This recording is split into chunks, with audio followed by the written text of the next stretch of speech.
Welcome to the Cambridge Financial Podcast with Bert Salazar, CEO at Cambridge Financial Partners, LLC. This podcast is all about tax-preferred retirement planning, economics, financial risk management, and achieving a risk-free and successful financial life. Now, your host, Bert Salazar. Bert Salazar. Bert Salazar.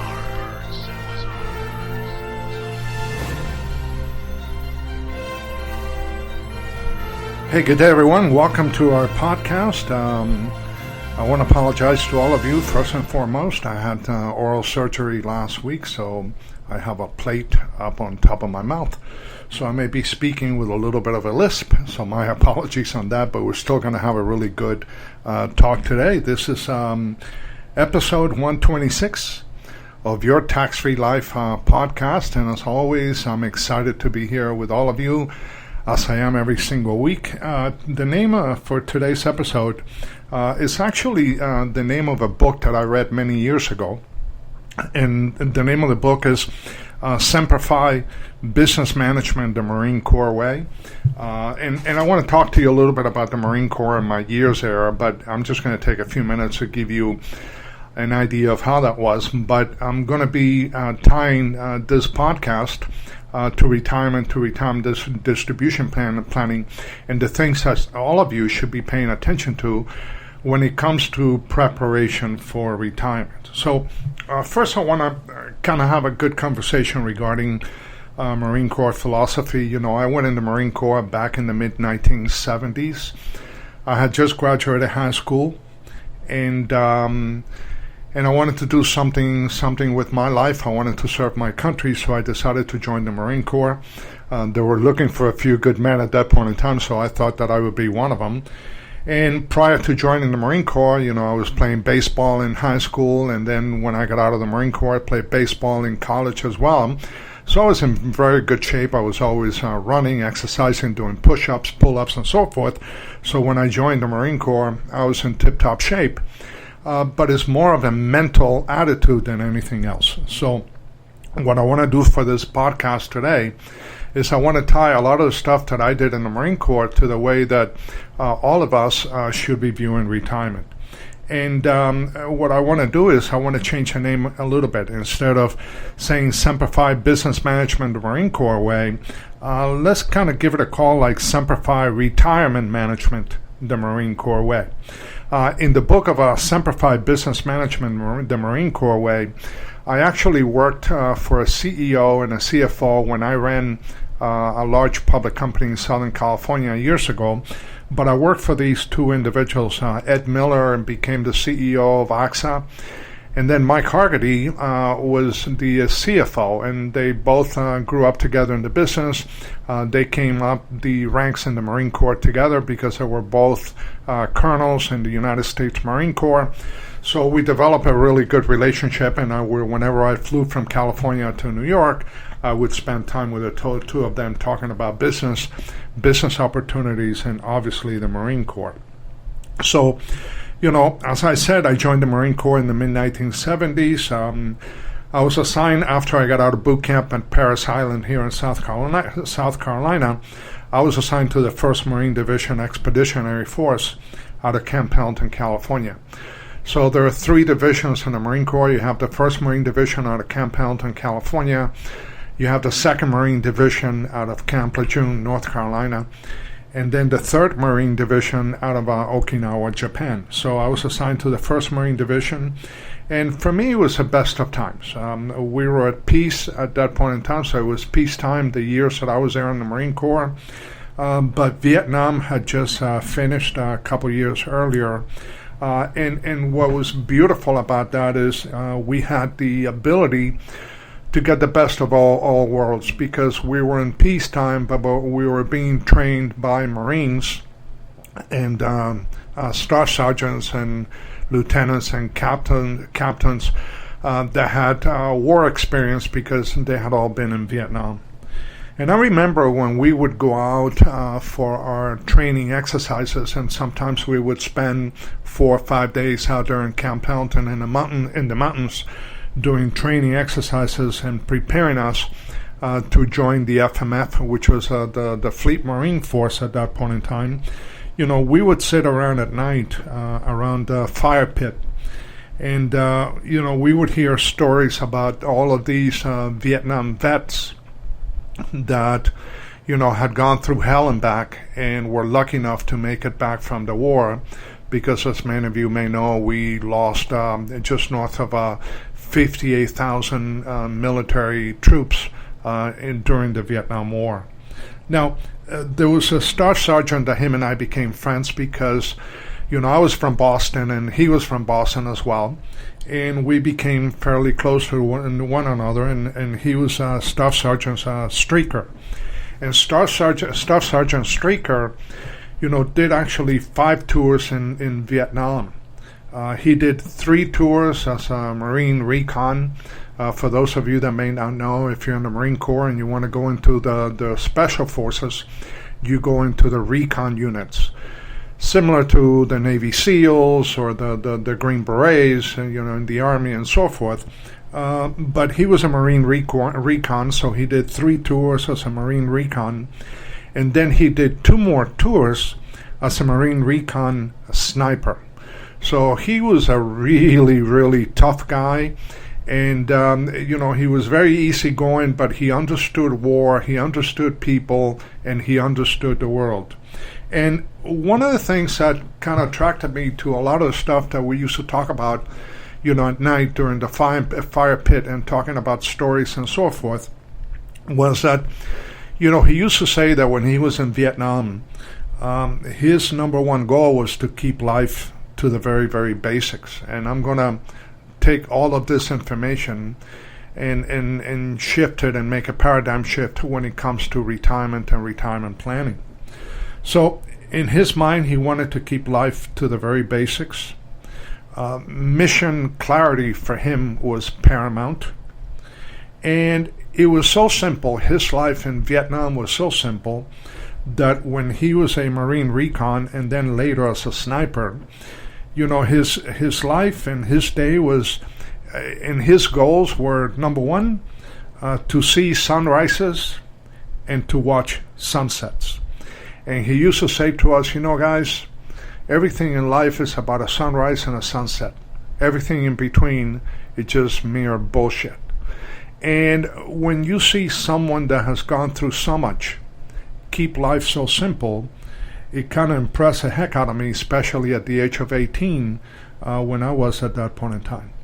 And what he said is, if you're able to see a sunrise and you're able to watch a sunset, then you get to live so you can fight another day. So simplicity was at its best in Vietnam. He says if you started to think about, your girlfriend back home or your wife back home or your kids back home, and you started to think outside of that world that you found yourself in, then the susceptibility that you were going to die and that you were going to get killed in battle was going to be very, very high for all of those military personnel that were there at that point in time. So after listening to all of these things and talking about keeping life to the very basic of simplicity and so forth, the question is, well, how do we apply all of this information, all of this simplicity and keeping things in front of you at all times? How do we apply it to retirement? And here's where we can start thinking more so from a retirement perspective. Number one, it's important to keep the retirement basics as basic as you possibly can. One of the major challenges that we have in this country, and that I find with many of the clients that I engage for the first time, is that their retirement plan, if they have any, it's either non-existent or extremely confusing and extremely complex. So I always talk about the fatal 4 of retirement, which is the risk of dying too soon, living too long, living with a disability, and living with eroding factors. But how do you keep all of these things simple? And when you start digging into each and every one of these areas, they can become quite complex. Now, The complexity is on me, the advisor. So whenever I do any type of retirement distribution planning for a client, I'm the one that has to go through all the complexity. But if I'm able to put it into layman terms on behalf of my clients, then they're going to be able to understand it, and they're going to be able to act upon it and execute. Because unless you're able to understand it, chances are you're not going to execute. When I was in the Marine Corps, I remember that, one of the things that we were taught all the time was to adapt, to adjust, and to improvise to the changing environment. And it's something that we all have to do when it comes to retirement distribution planning. But I always say that methods are many and principles are few. Methods are always changing, yet principles never do. So if you understand the principles of retirement and the principles of retirement distribution planning, then you're going to be so much further ahead than anyone else that is going to give you the peace of mind that you and your family need throughout your retirement life. So when we talk about the risk of dying too soon, which is one of the number one things that all of us need to pay attention to as we start to prepare for retirement, because, at the end of the day, tomorrow is promised to no one. And I have had a number of clients I have had to deliver death claims to, and I can tell you, no one ever dies at the right time. I don't care whether you're 30 years of age or you're 85 years of age, no one ever, ever, ever dies at the right time. And I have never met a widow that did not believe in life insurance. So when it comes to, dying too soon, I think that the number of questions arise, but I'm going to keep it very simple. Number one, do you have enough life insurance so that you won't disinherit your family upon your death? You'd be surprised how many times when I do calculations for clients, and I say, look, if you don't wake up tomorrow morning, what's going to be left for your family? And it's pretty sad to see. And I would argue that for those of you that die without, life insurance and having any type of family protection, you ought to be given the opportunity to come back from the dead so you can see all the damage that you have caused to your family by not protecting them. So do you have enough life insurance so you won't disinherit your family? And then the other item that is important here is to understand that not all life insurance is created equally. Now, for instance, many times I do different types of insurance contracts for clients. I have a number of clients who are very much interested in retirement distribution and retirement supplement. And life insurance is a great tool for that. But the way that you design a life insurance contract for retirement supplement and retirement distribution planning is totally different than if you're designing a life insurance contract as legacy planning, long-term care planning, and income replacement for the remaining family members. So now, in your mind, you have to keep it simple. You have to know that you have done your due diligence and that you have been able to protect your family in case of a premature death. Let the advisor that you're working with do all the critical aspect of it, determining, which is the right contract out in the marketplace. There are many different contracts. Which company would be the most suitable to do and to write the contract for the type of contract that you want, and the purpose of the contract, which is even more important, because most life insurance companies that you'll find out there, I would say all of them, they're really, really good companies. And it's not necessarily the company or the product, is more so the design that determines success or failure when it comes to insurance planning. So those things are very, very easy and very easy for an insurance planner to be able to decipher. Now, I don't expect any of you to go through that, but an insurance planner should be able to do that for you. Now, when we get to the second of the fatal four, now that we have talked a little bit about the risk of dying too soon, now let's talk about the risk of living too long, which to me is the biggest retirement danger that all of us are going to have to deal with more than likely. Because people are living a lot longer today than ever before. And what used to, kill us maybe 30, 40 years ago is no longer killing us. Now, it may leave you disabled. That's another conversation, but it's not going to kill you. So it is by far the biggest retirement danger that we all face. And what I tell my clients is, if you're going to retire at the age of 65, you better be able to plan for 30 years of retirement. I call them the go-go years, the slow-go years, and the no-go years. I don't have the time to go into that today, but you have heard many of my podcasts in which I've gone into details when it comes to those 3 areas of retirement. So you have to be able to plan for 3 decades in retirement. Along the way, one of the biggest things you're going to have to deal with is you're going to have to take longevity off the table. So if you're not able to take longevity off the table, then you're never going to have a successful retirement life, because you're going to be living in fear. Along with taking longevity off the table, because the biggest fear is running out of money before you run out of life, you're also going to have to deal with the withdrawal rate risk. In other words, are you taking too much or are you taking too little? If you're taking too much out of your retirement accounts, then you're definitely going to run out of money before you run out of life. And if you take too little, then obviously you're not going to have a very successful or exciting life, because fear is going to dominate every single decision-making process that you're going to deal with. Another major area that all of us are going to have to deal with in trying to take longevity off the table is managing the sequencing of return risk.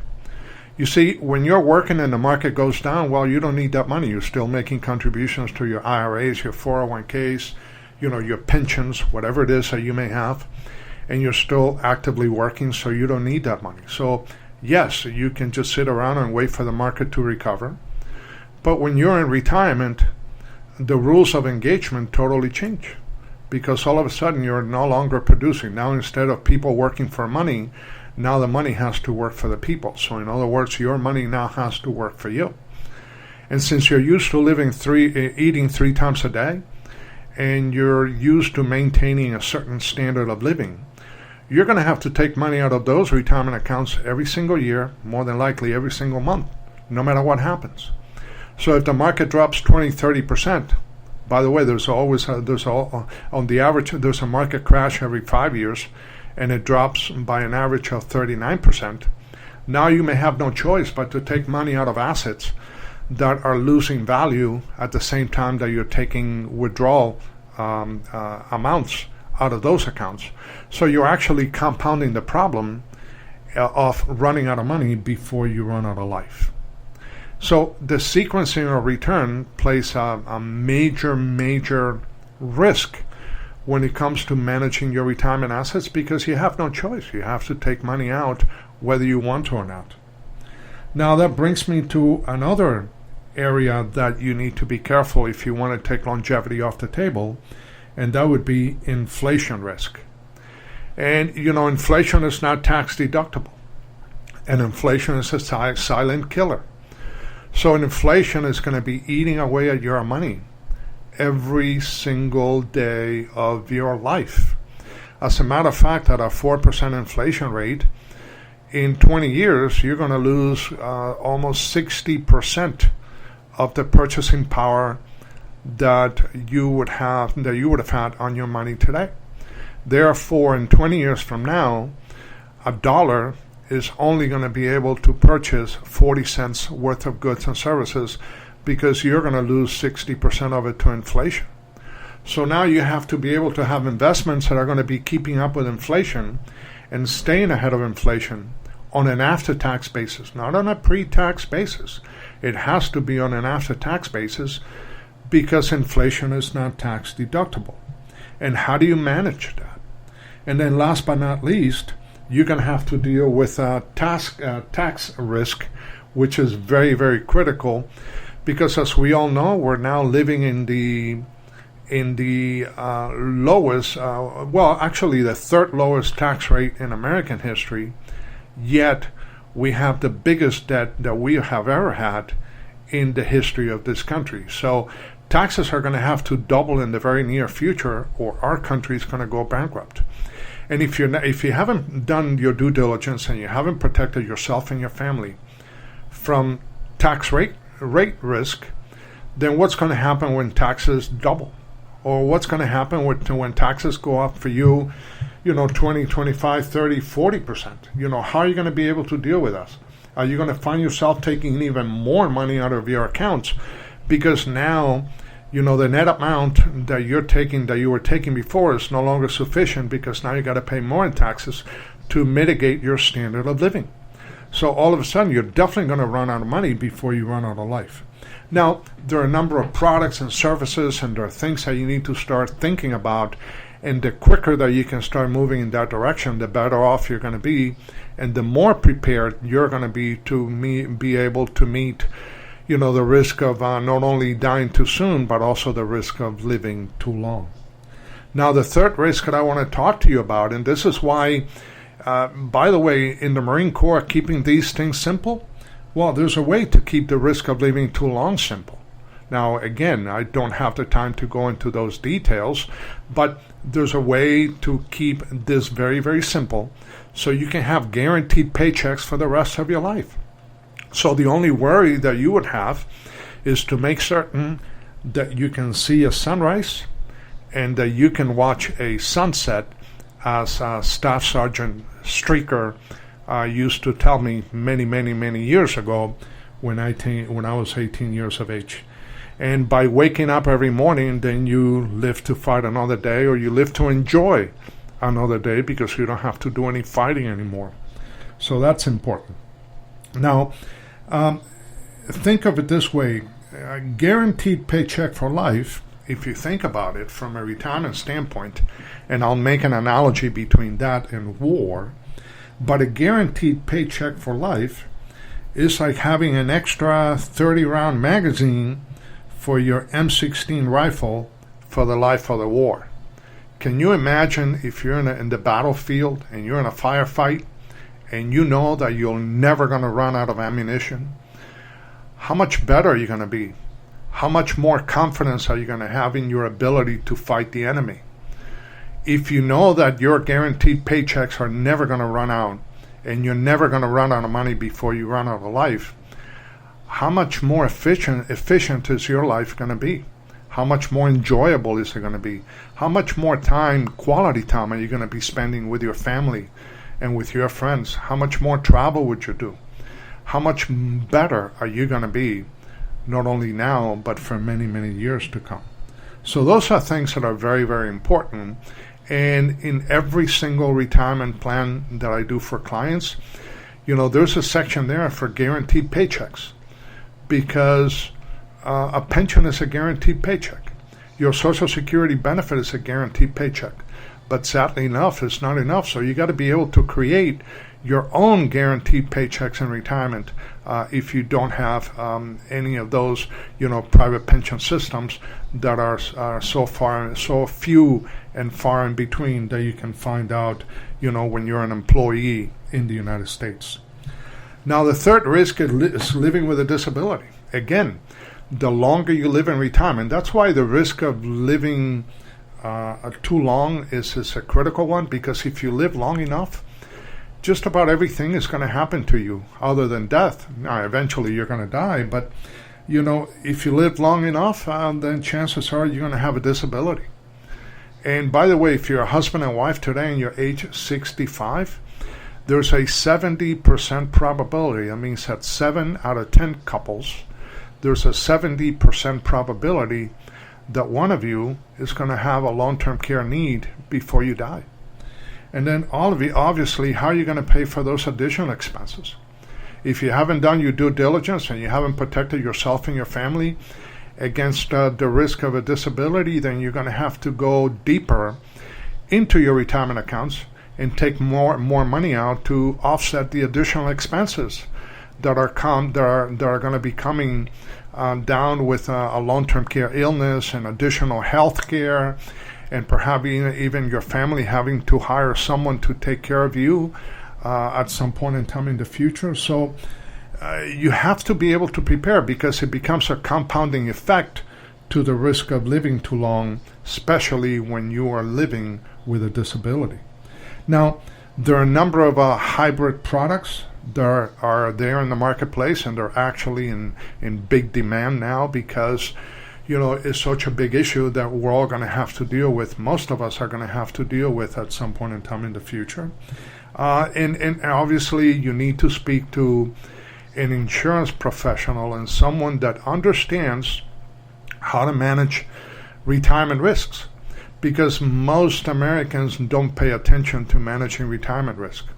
I always say in some of the analogies that I use often, I always say that the offense in a football field, the offense puts people on the stands, but the defense is the one that actually wins Super Bowls. And you need to have a balance between the offense and the defense. See, if all you've done for retirement is working on the offense, investing, stocks, bonds, mutual funds, that kind of stuff, and you don't look at your finances through a telescope in order to identify the risk that you and your family are going to be facing at some point in time in the future, then you're leaving yourself wide open to losing all of that offense, all of those investments, and to pretty much lose them overnight because you have not protected yourself and your family accordingly. So living with a disability is another major issue that all of you need to pay attention to. And then the last one that I'll touch upon today on this podcast is living with eroding factors. Now, we've already talked about a couple of them, taxes and inflation, but you also have stock market volatility, interest rate volatility, propensity to consume. Some of us have a tendency to spend more than others.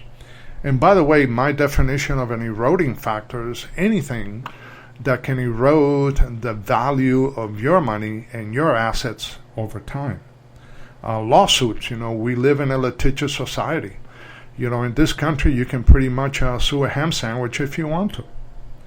And then financial mismanagement, which is something that happens quite often and quite sad from a business standpoint. Now, when it comes to stock market volatility, there are a number of hybrid products out there in the marketplace that give you the ability to participate in the upswing of the market without participating in the downswing. It's like playing blackjack when you go to Vegas. If you've ever played blackjack, and when you go to Vegas, when you play blackjack and you sit at the dealer's table, you can either win, lose, or push, which is a draw. But what if you sat at a blackjack table one day and the dealer said, guys, I'm going to be changing the rules of engagement for this table, and the rules are going to apply to all of you for the rest of your lives. In our table, you're no longer going to have to either win, lose, or push. You're only going to be able to either win or to push, but you'll never lose. My question to all of you is, how long do you think you're going to be sitting at that table? I know in my case, I'm going to be sitting at that table for the rest of my life. Because if the worst that I can do is tie and not lose my hard-earned savings and my hard-earned retirement assets, then I am going to be playing that game for the rest of my life for as long as I can see a sunrise and I can watch a sunset. So for those of you that may want to pick my brain as to how to put together, a plan like this for you and your family, by the way, this is our planning process. We do tactical retirement blueprints in which we take all of these things into consideration, and we try to make certain that all of our clients are protected from the risk of dying too soon, living too long, living with a disability, and living with eroding factors. So for those of you that may want to get a hold of me, please feel free to reach out at area code 786-766-1042. You can also send me an email at Bert, B-E-R-T, at bertsalazar.com, BERTSALAZAR.com. And always remember that my goal for you and for your family is to kind of help you change the way that you see things, because when you change the way that you see things, the things that you see change. So once again, thank you for giving me a few minutes of your time, and I'll talk to you soon. Take care.